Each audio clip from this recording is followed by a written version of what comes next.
Hello everyone! Welcome to my Lintek Kusina. Ayan guys. Ang lulutuin natin ngayon ay pinaksiw na pampano. Ayan. Wala nang ulo guys kasi kinain ko na. Ginawa kong sinigang. So yung buntot naman ang gawin nating paksiw. Ayan. Siyempre pagkapaksiw, siyempre yung original na paksiw natin. Kasi itong isda na to guys, tatlong klase lang yung luto. Sinigang, o paksiw, o kaya inihaw guys. Kasi ang sobrang taba niyan. Sobrang ang oil niya, talagang grabe. Yan, baka nga yung isa ihaw ko siya. Pagka medyo hindi na ako tinamad. So meron tayo ditong normal na luya, bawang. Siyempre, yung pinakamatitinding mga maanghang na sili. Ayan, Japaleno. Ayan. Hindi po siya yung talagang siling green natin. Ito talaga grabe. Grabe ang anghang niya. So, yun yung paborito ko. Yun yung gusto ko. At dalawang klase ang suka na gagamitin ko, guys. Pinakurat at saka sukang puti. So, start na tayo, guys. Siyempre, lagay na natin sa kawali natin. Yung magic natin. Yan. So, yung kawali natin guys, huwag nyo nang pansinin kasi nasunog yan. Kaya ganyan yung itsura. Kaya ginagawa ko nitong kawali na to ay ginagawan ko na lang siya ng paksiw o kaya naglalaga dyan ng naglaga kasi ako dito ng saging. Dumikit na guys. Hindi na siya na So, unahin muna natin yung ricado. Ayan. Lagay natin yung bawang. Ayan. Lagay natin din yung sili. Bahala na dyan. Yan. Siguro 3. Kasi kung masunog man guys, at least mauunang masunog yung ricado natin. Bago yung isda. Huwag naman sanang masunog. So, ang gagawin natin guys ay siguro ipaksiw na natin lahat. Paksiw na natin. Kasi ayoko nang mag-ihaw. So, ayan, may 3 tayong piraso. So, pag nagpapaksiw ako guys, lagi akong may ito. Anong tawag nyo dito? Talong. Yan, talong. Yan. Ganito po kaming mga Ilocano maghiwa. Baka kasi pinapansin nyo malalaki yan. Hindi po kasi pinaksiw yan eh. Yan. Yung kulay kasi sa amin guys, pinapaksiw din namin. Yan. So, lagay mo na dito sa kwan ng isda.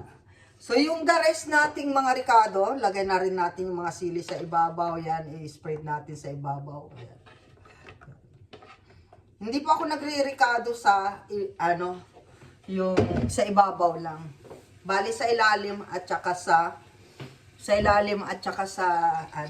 sa ibabaw. So, lagyan na natin siya ng pinakurat. Yan. Nag-umpisa na siyang kumukulo. Kaya ako naglagay ng pinakurat, guys, para mas lalong manghang. Manghang kasi ako. Hindi kasi ako satisfied na hindi maanghang. So, yung suka, depende na rin sa gusto ninyo. Kasi gusto ko yung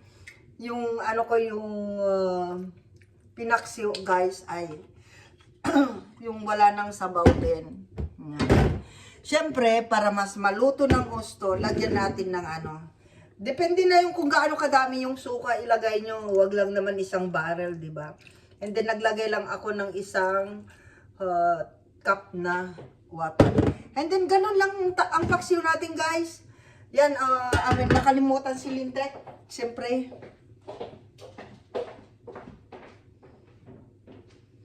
yan, munti ko lang nakalimutan. Siyempre, maglagay tayo ng depende na yun yung mga gusto nyo, magic sarap, yan. Kung ano yung gusto nyo ilagay dyan. Yan, basta ako maglagay ako dyan ng konting, salt.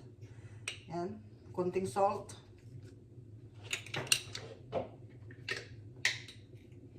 At konting bechin, guys. Yan.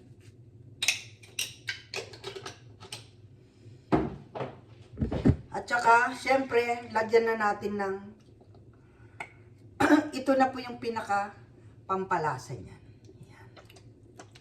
Yung patis. Yan. Kung gusto nyo maalat, depende yan sa inyo. Kasi ako, pag nagpatis kasi ako, tansyan ako naman eh. Yan. Yan. Okay na yan. Gusto nyo, maglagay ng ano. So, ayan guys. Mikos-mikos. Mamaya-maya, luto na yan. Yan, takpan natin. And shout out sa ating mga Team Lintek. Sa ating mga bisita gabi-gabi. Shout out everyone. And of course, sa ating mga super chatter, sa ating mga goals target na laging nagdo-donate sa ating charity. Thank you so much sa ating mga sponsor, sa ating mga super chatter, sa ating mga member. Thank you so much sa every month niyong pagre-renew. Thank you for trusting Team Lintek, guys. And of course, sa ating mga followers at subscriber, thank you so much. See you later. Mwah! So, ayan na guys, ang ating pinaksiw, malapit na. Ayan, luto na siya guys. So, lapag-lapag na si Lintek. Ayan, kung nagustuhan nyo ang ating pinaksiw ngayon, ganun lang kasimpleng magpaksiw guys. So, thank you so much for always supporting my channel guys. Shout out everyone and see you to my next recipe. Love you guys. Bye-bye.